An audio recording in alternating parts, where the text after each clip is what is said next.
이삭이 그 아버지 아브라함에게 말하기를 내 아버지여 하니 그가 이르되 내 아들아 내가 여기 있노라.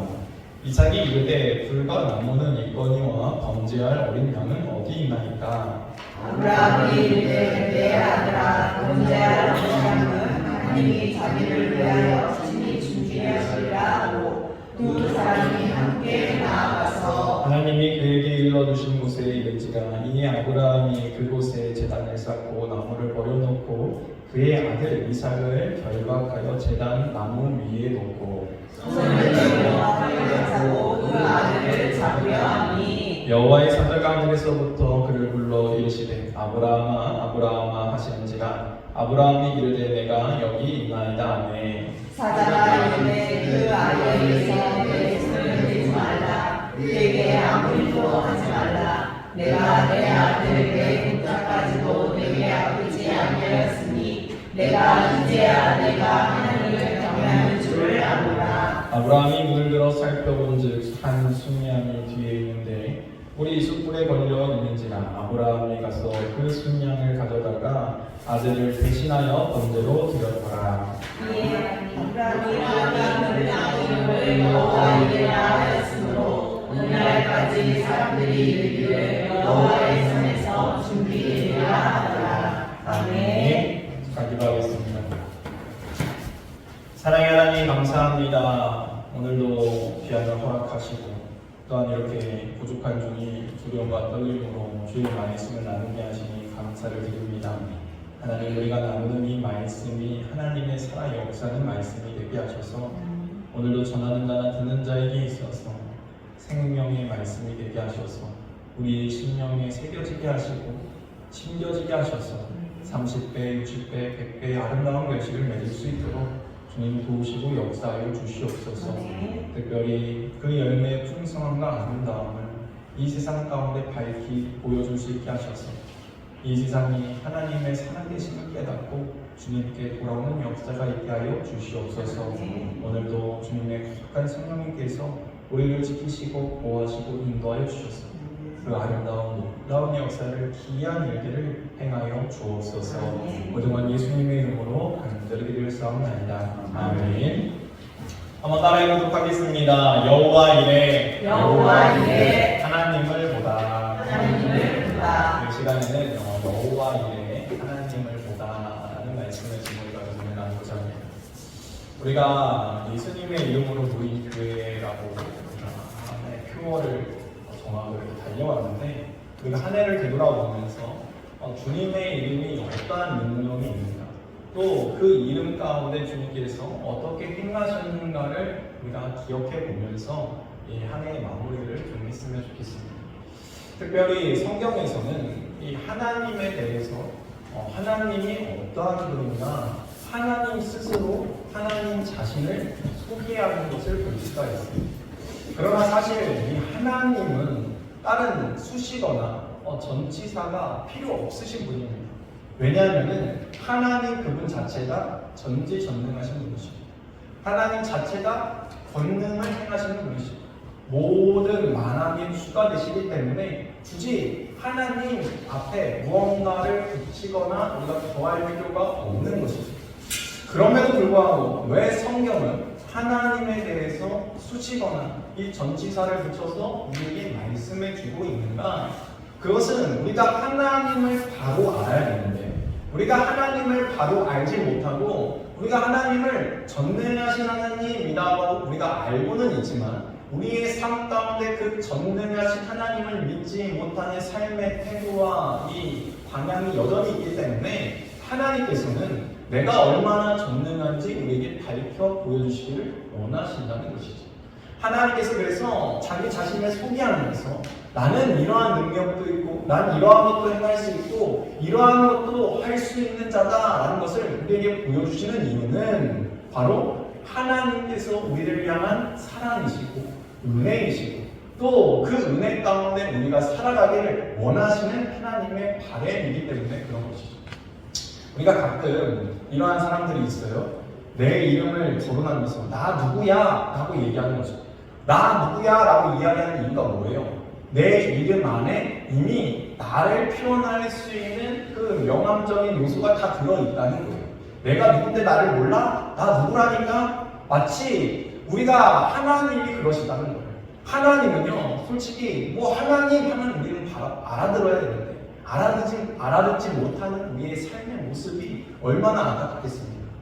그때 하나님께서 오늘 본문을 통하여서 특히 이 오늘 본문에 등장하는 아브라함에게 하나님이 어떠한 분인가를 소개하고 있는 것을 볼 수가 있는데, 우리가 아브라함 하면은 보통 기억하기를 어떻게 기억합니까? 아브라함은 정말로 믿음이 뛰어난 인물이었다. 어떻게 그렇게 믿음이 뛰어나서 이 고향과 친척과 아버지의 집을 하나님께서 떠나라는 그 명령 한마디에 떠나서 가나안 땅을 향하여서 갈 수 있는, 내가 너로 큰 민족을 이루겠다라는 그 약속 한마디를 붙잡고 어떻게 모든 것을 내려놓고 갈 수 있는가. 우리가 그렇게 생각하면서 아브라함은 참 믿음이 좋은 사람이다 라고 우리가 이렇게 기억한다는 거예요. 그런데 막상 아브라함의 삶을 면밀히 살펴보게 되어지면은 여전히 하나님을 믿지 못하고 전능하신 하나님을 바라보지 못하고 불신앙의 모습이 여전히 존재하고 있었다는 것이죠. 하나님께서 말씀하셨습니다. 너의 친척, 고향, 아버지의 집을 떠나라. 그 고향 집을 떠나서 아브라함이 가나안 땅에 도착했습니다. 그랬더니 가나안 땅에 기근이 찾아오는 거예요. 먹고 살기가 힘든 거예요. 그러니까 그가 어떻게 합니까? 애굽으로 세상으로 나아가기 시작했다는 거예요. 그 세상 가운데 나아가다가 잘못하다가는 내 생명도 위협을 받게 되어지는 것이죠.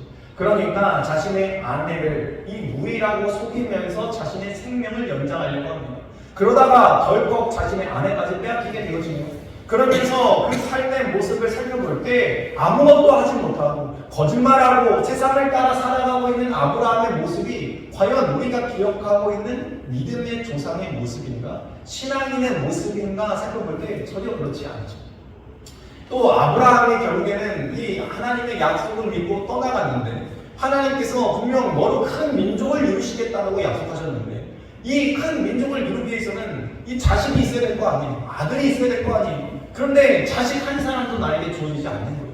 대체 하나님 언제입니까? 근데 하나님께서 자식을 주지 아니하니까 그가 이 세상적인 현실과 타협하여서, 하나님 그러면은 나에게 종이 있습니다. 이 엘리에셀이 있는데 차라리 이 엘리에셀을 나의 상속자로 삼으려고 합니다. 하나님 이자로 만족하려고 합니다. 하나님 이자에게 복을 주세요. 그때 하나님 뭐라고 말씀하시는가? 아니다. 너를 통하여서 내가 너를 통하여서 큰 민족을 만들겠다. 그래서 기다립니다. 그런데도 안 주시는 거예요. 그러니까 옆에 있던 아내 사라가 얘기하는 거예요. 하나님께서 나를 통해서 주는 게 아니라 이 나를 당신을 통해서 준다고 약속하셨으니까 이 하가를 통해 나의 몸종을 통하여서 한번 우리가 아이를 낳자. 그래서 자신의 몸종 하가를 통하여서 아이를 낳습니다. 이스마엘을 낳는 거예요. 그리고 얘기합니다. 이 이스마엘에게 하나님 복을 주세요. 이 이스마엘을 통하여서 내가 큰 민족을 이루겠습니다 라고 얘기한다는 거예요. 그때 하나님 뭐라고 말씀하시는가? 아니다. 그 이스마엘도 아니야. 사라를 통하여서 내가 자식을 줄 거야. 아들을 줄 거야 라고 이야기하는데, 그 하나님께서 말씀하실 때 그 말을 들은 아브라함의 반응이 하나님의 그 말씀을요 웃어버리는 것을 볼 수가 있어요. 하나님, 내 나이 이제 100세입니다. 100살 다 됐어요. 내 아내는 이제 90세, 여자의 기분도 끊겼어요. 하나님, 아이를 줬다니. 됐습니다. 하나님, 그냥 이스마엘이나 좀 잘 되게 해주세요. 한번 찾아보도록 하겠습니다. 창세기 17장 16에서 18절 말씀 읽겠습니다. 시작. 내가 그에게 복을 주어 그가 내게 아들을 낳았으며, 내가 그에게 복을 주어 그를 여러 민족의 어머니가 되게 하리니 민족의 여러 왕이 그에게서 나리라. 아브라함이 엎드려 웃으며 마음속으로 이르되 100세의 사람이 어찌 자식을 낳을까? 사람은 90세니 어찌 출산하리요 하고, 아브라함이 이에 하나님께 아뢰되 이스마엘이나 하나님 앞에 살기를 원하나이다. 아멘. 지금 아브라함의 모습을 보게 되어지면은 전혀 믿음의 조상다운 모습이 보이지 않아요.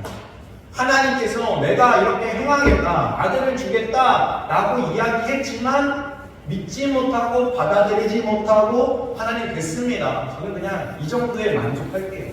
여기서 현실 가운데 타협하면서 살아가고자 하는 이 불신앙의 모습이 아브라함에게 있었던 것이죠. 근데 이 아브라함에게 하나님께서 뭐라고 말씀하셨습니까? 17장 1절 말씀 보도록하겠습니다. 17장 1절 말씀 읽겠습니다. 시작. 아브라함이 99세 때에 여호와께서 아브라함에게 나타나서 그에게 이르시되 나는 전능한 하나님이라 너는 내 앞에서 행하여 완전하라. 나는 전능한 하나님이다.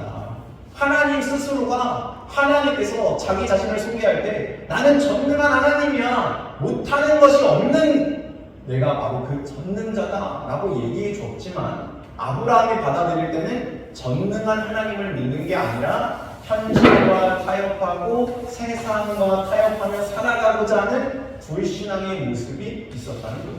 그래서 그것을 아셨던 하나님께서 뭐라고 말씀하십니까? 너는 내 앞에서 완전히 행하여 완전하라 말씀하신다는 거예요. 그 말씀이 무슨 말입니까? 너가 온전한 믿음을 가져야 된다. 아니 하나님, 아브라함의 모습이 믿음이 없었습니까? 아니 아브라함이 믿음이 있었으니까 이 고향과 친척과 아버지의 집을 떠난 거 아닙니까? 그런데 하나님께서 바라시는 것은 그 정도의 믿음이 아니라는 거예요. 더 큰 믿음으로 온전하게 서기를 원하시는 하나님의 바람이 있었다는 거예요. 여러분, 하나님께서 복을 주시는데 복을 주시는 이유가 무엇인가? 그 복을 관리할 수 있는, 그 복을 간수할 수 있는 믿음의 분량이 돼야 복을 더하시는 거예요. 여러분 생각해 보세요. 아이들에게 칼을 주고 아이들에게 불을 줄 수 있습니까? 주지 못하죠. 아직 그 아이가 그 칼과 불을 다루지 못하기 때문에. 그런데 그 아이가 불과 칼을 다룰 수 있는 역량이 되어지게 되어지면 언제든지 불과 칼을 맡길 수 있다는 거예요. 마찬가지로 하나님께서 우리가 그 복을 잘 이용해야 되는데 오히려 그 복에 끌려다니거나 그 복 때문에 하나님을 떠나는 인생이 되어주면 안 되기 때문에 하나님은 우리의 믿음의 분량에 맞게 복을 더하시기를 원하시는데 그 복을 많이 더하시기 위해서 너의 믿음이 더 온전해지기를 내가 원한다 라고 지금 말씀해 주고 있는 것이죠. 창세기 18장을 보게 되어지면은 이 사라도 이렇게 반응하는 것을 볼 수가 있어요.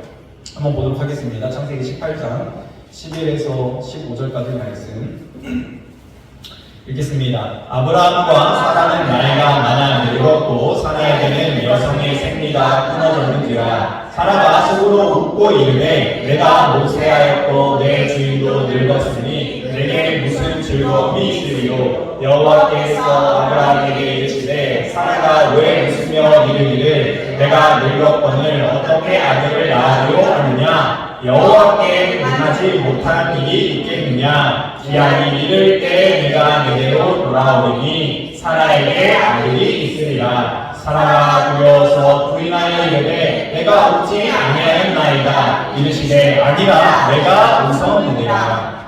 하나님께서 사라에게 오셔가지고 이 사라에게 말씀해 주고 있는 거예요. 아브라함에게 이야기했습니다. 너 내년 이맘때 아들을 낳을 것이다 라고 얘기했더니 아브라함과 사라가 어떻게 생각합니까? 아니 이미 여성의 기능이 끊겨서 아이를 가질 수 없는 몸이 되었는데 아이를 낳는다니 말도 안 되는 얘기 아닙니까? 그러면서 웃어버렸다는 거예요. 비웃었다는 것이죠. 그러니까 하나님께서 그 모습을 알고 계셔서 사라에게 말씀하시는 거예요. 야, 나는 전능한 하나님이라니까. 나에게 불가능은 없다니까 라는 것을 말씀해 주세요. 그러면서 사라에게 묻습니다. 너 왜 웃었냐? 너 왜 불가능하다고 생각하느냐? 물으시니까 사라가 대답합니다. 아닙니다. 저 웃은 적 없습니다. 아니다. 너 웃었지 않냐? 내가 다 알고 있다 라고 얘기하는 거예요. 여러분, 사라는요 믿음의 조상의 어미가 되는 분이에요. 그러니까 믿음의 어머니인데 이 믿음의 어머니의 모습이 사라에게 보입니까? 보이지 않죠. 사라도 여전히 세상 가운데 세상적인 생각으로 인간의 한계에 갇혀서 생각하고 있는 이 불신앙의 모습이 있었다는 거예요. 근데 그러한 그들의 모습 가운데 하나님은 계속해서 내가 누구인가? 나는 전능한 하나님이다. 불가능이 없다. 내가 역사하면 가능하다라는 것을 말씀해주고 계시고 그것을 그들이 믿기를 원하셨던 것이죠. 그래서 하나님께서 어떻게 하십니까? 결국에는 그 아들을 낳게 하십니다. 그래서 이삭을 통하여서 이삭을 얻어서 이 아브라함과 사라가 행복하게 살아가고 있었습니다. 이 행복하게 살아가고 있는데 덜컥 하나님께서 엄청나게 충격적인 말씀을 하신 것을 볼 수가 있는데 그것이 오늘 보면 창세기 22장의 말씀이라는 거예요. 한번 1절과 2절 말씀 보도록 하겠습니다. 1절과 2절 말씀 읽겠습니다. 시작. 그일 후에 하나님이 아브라함을 시험하시려고 그를 부르시되 아브라함아 하시니 그가 이르되 내가 여기 있나이다. 여호와께서 이르시되 내 아들 내 사랑하는 독자 이삭을 데리고 모리아 땅으로 가서 내가 내게 일러준 한 산 거기서 그를 번제로 드리라. 하나님께서 그렇게 어렵게 힘들게 이삭을 줘놓으시고 그 이삭을 어떻게 하라고 합니까? 한 땅 모리아 산에 있는 모리아 땅에 있는 한 산에 가서 그를 번제로 드리라 라고 얘기하는 거예요. 번제는 무엇입니까? 이 불을 태워서 드리는 거예요. 그러니까 아들을 드리라는 것이죠. 인신제사를 드리라는 거예요. 아니 하나님께서 어떻게 그렇게 얘기할 수 있습니까? 하나님은 인신제사를 멀리 하시는 분이 아닙니까? 하나님은 왜 우리를 시험을 들게 하십니까? 하나님은 시험을 들지 않게 하시는 분이 아니십니까? 그런데 지금 오늘 본문을 보게 되어지니까 아브라함에게는 정말로 충격적인 이야기가 되게 걸려왔다는 것이죠. 대체 하나님께서는 왜 시험을 하시는 것입니까? 야고보서 1장을 보게 되어지면은 야고보서 1장 13절 말씀에 하나님은 시험하지도 않으시는 분이시고 시험을 주지도 않는 분이라고 분명하게 말씀하고 있는데 대체 그러면 왜 하나님께서 오늘 본문을 보게 되어지니까 시험하사라고 말씀하시면서 왜 시험을 주고 계신 것인가? 우리가 성경에서 말씀하고 있는 이 시험이라는 단어는요 크게 세 가지로 표현되는 것을 우리가 알아야 됩니다. 물론 우리나라 말로 번역하면서 다 시험이라고 번역을 하였지만 그 원어의 뜻을 살펴보게 되어지면은 이 원어 안에는요 여러 가지 의미가 있어요. 첫 번째로는 테스트적 의미가 있거든요. 시험이라는 우리가 통과해야 될 의미로서의 시험. 하나님께서 말씀하시는 시험은요 너희가 통과해야 되는 테스트적 시험을 말씀하고 있는 거예요. 그 다음에 이 트라이얼, 시련이 있습니다. 시련을 또 시험이라고 표현하기도 해요. 그래서 우리가 시련 가운데 빠졌다, 이것을 시험 가운데 빠졌다 이렇게 얘기하는 것이죠. 그 다음에 또 하나는 이 유혹, 이 템테이션, 유혹이 있다는 거예요. 이 유혹은 어떠한 것인가? 사단 마귀가 주는 것이 유혹, 시험을 말하는 거예요. 그래서 똑같은 시험이지만 하나님께서 주시는 시험의 목적은 우리를 세우고 통과시켜서 하나님께서 더 큰 복을 더하시기 위해서 시험하시는 것이고 사단 마귀가 시험하는 이유는 우리를 유혹에 빠뜨려서 하나님과 멀어지게 만들고 넘어지게 만들기 위하여서 사단은 우리에게 시험, 유혹을 준다는 거예요. 그러므로 하나님께서 지금 오늘 본문을 통하여서 우리에게 말씀하시고 있는 시험의 의미를 우리가 바로 알아야 되고 또 우리가 이 신앙생활 하면서 하나님께서 우리를 테스트할 때가 있다는 거예요. 마치 아브라함을 테스트하는 것처럼 그 믿음의 분량을 테스트하는 때가 분명히 다가오게 되어진다는 것이죠. 지금 아브라함이 하나님 앞에 테스트 받는 이유가 무엇입니까? 그것은 아마 이 아브라함이 이삭을 너무나 사랑했기 때문에 주어지지 않았을까 이렇게 생각할 수 있는 거예요.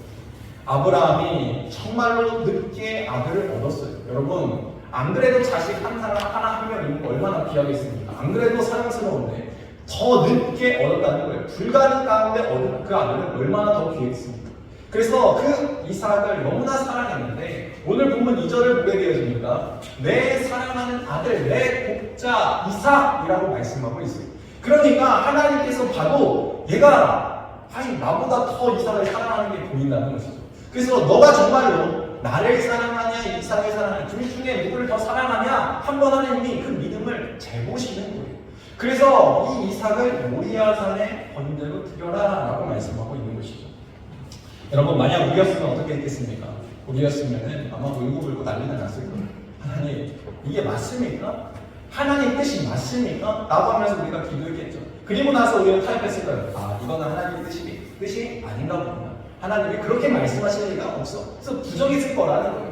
그런데도 계속 만약에 하나님께서 말씀하신다라고 한다면 우리는 막 금식 기도하면서 하나님 이거 아니에요. 이거는 포기하지 못해요. 하나님 이거 말고 내가 차라리 다른 거 포기할게요. 다른 거를 차라리 번제로 드리라고 하세요. 다른 것을 하나님께 드리라고 하세요. 그건 할게요. 근데 이삭은 안 돼요. 왜냐면 이삭은 나에게 너무나 사랑스러운 아들이기 때문에 불가능합니다 라고 얘기했을 것이라는 거예요. 그러나 아브라함은 어떻게 합니까? 하나님 말씀에 즉시 순종하는 모습을 보이는 것을 우리가 볼 수 있는 것이죠. 여러분 이것이 아브라함의 믿음의 성숙이고 아브라함의 믿음의 결과라는 거예요. 우리가 앞에서 살펴봤던 아브라함의 믿음의 모습은요, 온전치 못했어요. 온전한 믿음이 아니었어요. 하나님이 원하시는 믿음의 분량이 아직 이르지 못했어요. 그런데 그가 전능하신 하나님을 체험하고 나니까 불가능한 가운데서도 하나님께서 이삭을 얻게 하는 그 놀라운 경험을 하고 나게 되어지니까 그 하나님을 지금 온전하게 신뢰하면서 나아가는 이 아브라함의 모습을 볼 수 있다는 거예요. 한번 3에서 4절까지 말씀을 한번 보겠습니다. 3의 4절까지 말씀 읽겠습니다. 시작. 아브라함이 아침에 일찍이 일어나 나귀의 안장을 지우고 두 종과 그의 아들 이삭을 데리고 먼지에 있을 나무를 쪼개어 가지고 떠나 하나님이 자기에게 일러주신 곳으로 가더니 제3일에 아브라함이 눈을 들어 그곳을 멀리 바라본지라. 아침에 일찍 일어났다. 하나님 앞에 순종하기 위해서 일찍 준비한 것일 수도 있고, 때로는 우리가 이렇게 생각해 볼 수도 있어요. 잠이 왔겠습니까? 잠이 안 왔겠죠. 하나님께서 이렇게 말씀하셨으니 밤새 아마 밤잠을 설치면서 기도했을 거예요. 하나님 뜻이 맞는지 아닌지. 그러면서 아침에 이제는 밤잠을 설치면서 일어나서 하나님 말씀에 그래도 순종하고자 하는 아브라함의 모습이었다는 거예요. 그래서 이제는 나무를 쪼개가지고 이 번제할 나무를 가지고 두 종과 함께 아들과 함께 하나님께서 말씀하신 땅으로 떠나게 되어집니다.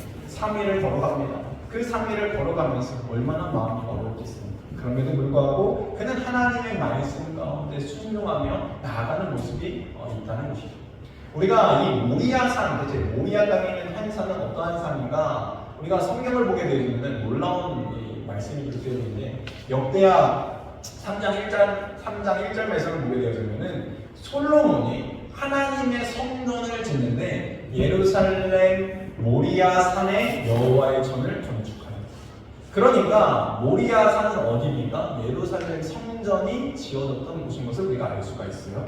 그리고 이 모리아 땅은 그럼 어떤 땅입니까? 예수님께서 십자가를 지신 땅, 예수님께서 부활하신 땅이 이 모리아 땅이라는 거예요. 그러니까 지금 하나님께서 그냥 우리는 여기서 그냥 모리아 산에 갔다 이렇게 그냥 건너가고 그냥 생각할 수 있지만, 하나님의 이 계획은요, 이미 아브라함으로부터 시작해서 예수 그리스도에 이르기까지 하나님은 계획하시고 말씀하고 계시는 전능자고, 하나님께서는 준비하시는 여호와 하나님이신 것을 우리에게 알려주고 있었다는 것이죠.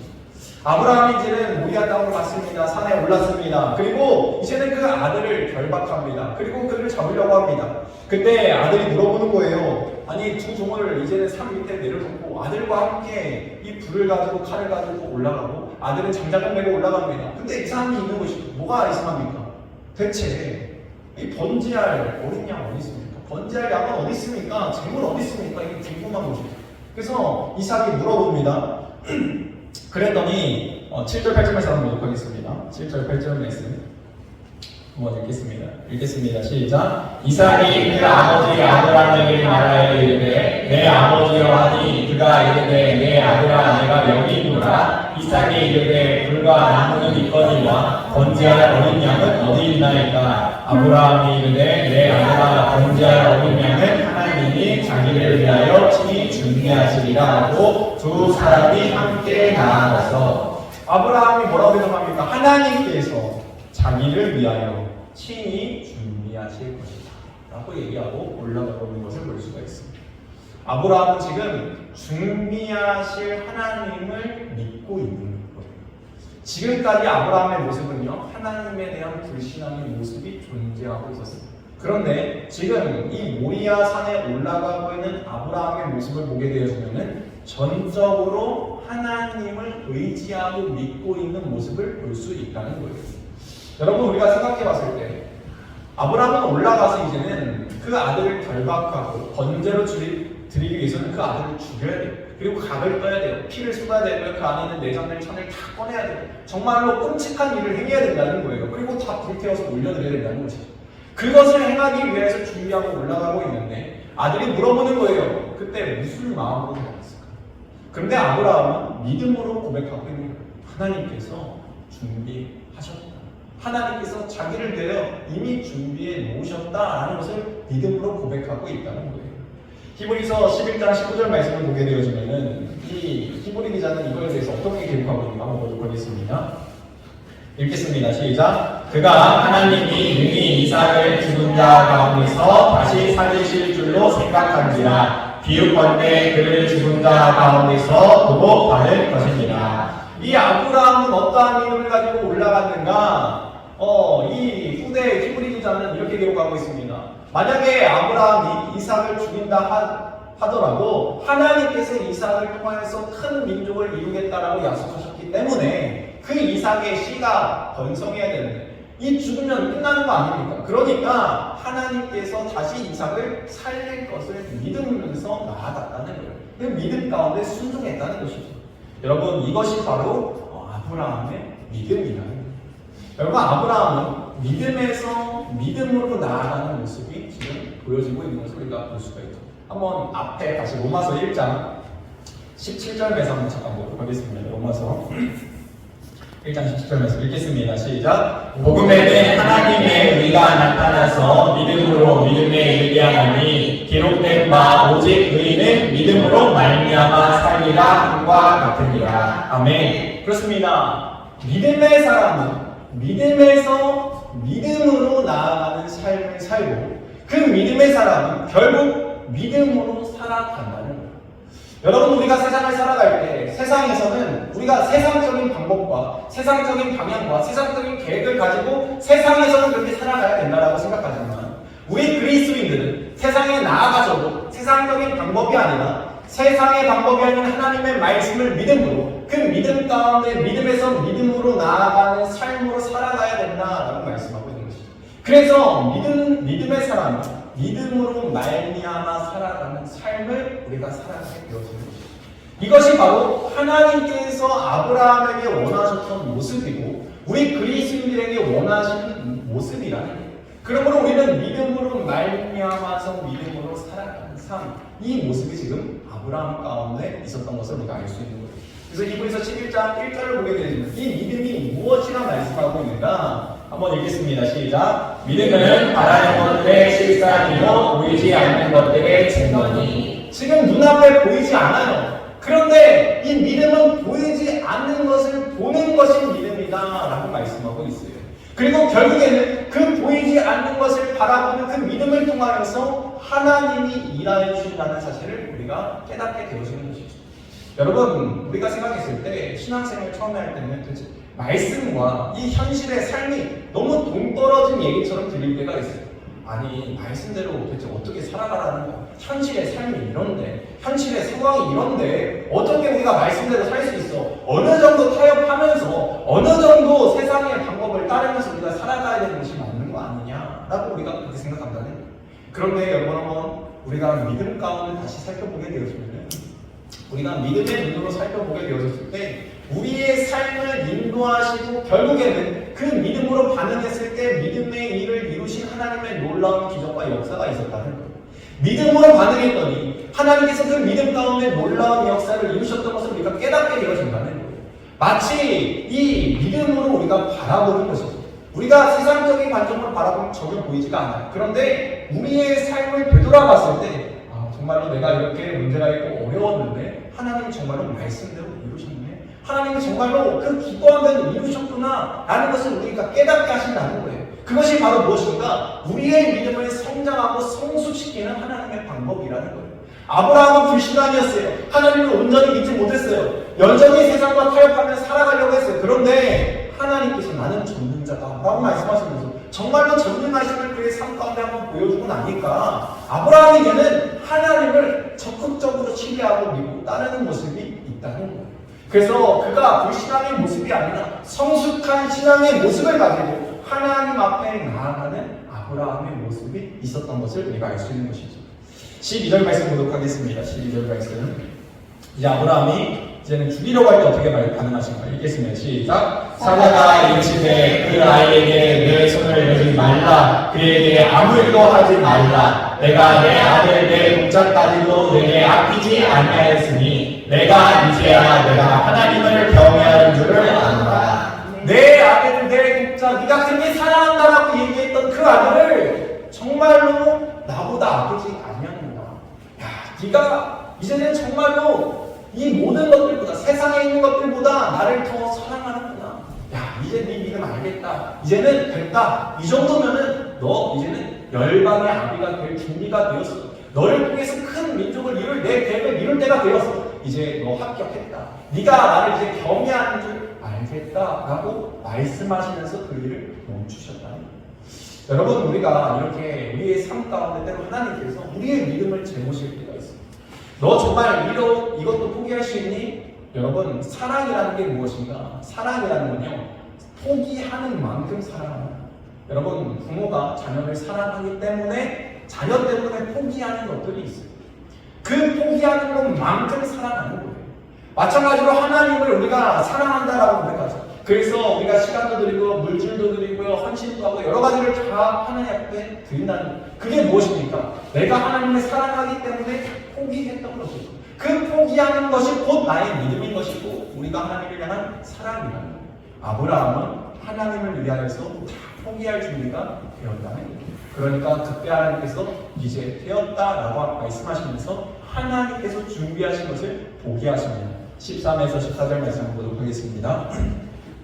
읽겠습니다. 시작. 아브라함이 눈을 들어 살펴본즉 한 순양이 뒤에 있는데 뿔이 숯불에 걸려 있는지라. 아브라함이 가서 그 순양을 가져다가 아들을 배신하여 번제로 드렸더라. 아브라함이 그 땅 이름을 여호와 이레라 하였으므로 오늘날까지 사람들이 이르기를 여호와의 산에서 준비되리라 하더라. 아멘. 아브라함이 이제는 눈을 들어서 살펴보는 거예요.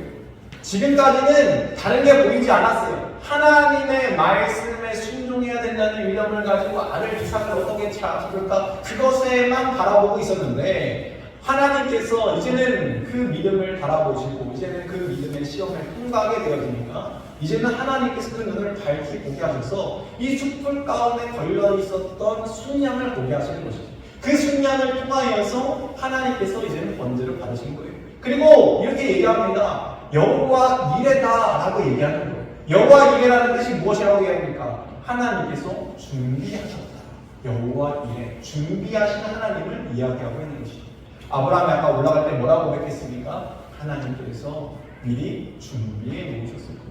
그 믿음의 고백을 들으셨던 하나님께서 미리 준비해 놓으셨던 것이죠. 그리고 여호와 이레라고 고백하게 하시는 거예요. 여러분, 여호와 이레에서 이레라는 단어의 원어를 살펴보게 되시면은 이거는 준비된다라는 뜻도 있지만 사실 원어적 의미는 보다라는 의미예요. 하나님을 보게 되어졌다는 거예요. 준비하신 하나님을 이제야 보게 되어졌다는 거예요. 여러분, 우리의 믿음이 성장하고 성숙한다는 것은 무엇인가? 그것은 바로 하나님께서 준비하신 것을 보는 인생으로 변화되게 되어진다는 것입니다. 하나님은 우리가 그러한 인생이 되기를 원하신다는 거예요. 그러면 사랑하는 성도 여러분, 오늘도 하나님께서 준비하실 것을 바라보시기 바랍니다. 하나님 앞에 우리가 믿음으로 반응하여서 믿음에서 믿음에 이르러서 결국에는 큰 믿음 가운데 승리하게 하시고 믿음으로 준비하게 하시고 믿음으로 역사하시는 그 하나님의 놀라운 역사를 보는 저와 여러분 되기를 주님의 이름으로 축원드립니다. 이 시간 우리